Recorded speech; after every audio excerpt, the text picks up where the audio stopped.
Hi you guys, it's Ashley Chats. Welcome back to my channel.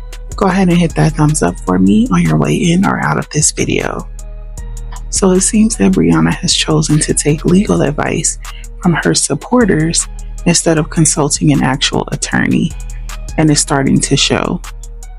Not only that, she's doubled down on plagiarizing Dr. Jillian's book, making the situation even worse for herself. When you publish and sell someone else's copyrighted material without permission, you are committing copyright infringement.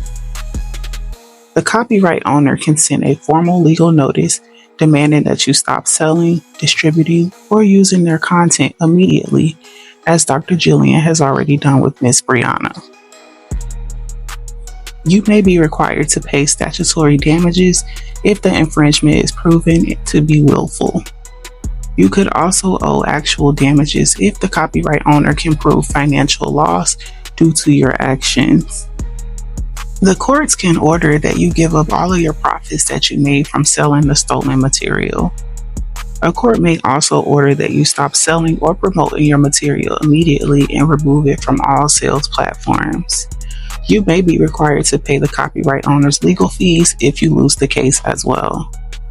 In several cases, especially for large-scale infringement or repeated offenses, criminal penalties can apply, including fines and possible jail time. Using someone else's copyrighted work without their permission can lead to expensive, career-ending consequences. It's not worth the risk, especially when it comes to something like an ebook or intellectual property that is easily traceable to the original creator. Dr. Jillian has now posted direct receipts showing that Briana purchased her ebook bundle back in April. Coincidentally, not long after that, Briana released her own knockoff version of the ebook that is strikingly similar, right down to the font and the structure of Dr. Jillian's book. The timing and the details are just too close to ignore. Briana initially deleted the ebook the moment she was called out, only to turn right around and double down by promoting it again.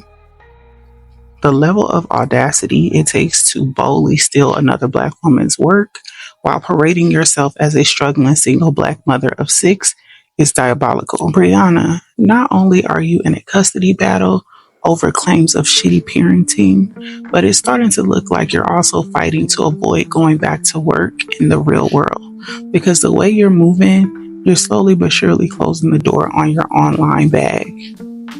Briana is notorious for running to her go-to TikTok lawyer whenever she's in a legal bind, but unfortunately for her, copyright law isn't in that playbook with that lawyer. So if Dr. Jillian decides to pursue this legally, Briana is going to need a new lawyer. And you know what else that means? Here comes the next GoFundMe link. At this point, all we can hope is that her classless supporters don't start spiraling, thinking that she's losing the battle. Because we all know, in true Bree Hive fashion, they'll start doxing this woman and digging up things she did back in 1920, as if it somehow justifies the fact that Briana plagiarized this woman's book. Respectfully.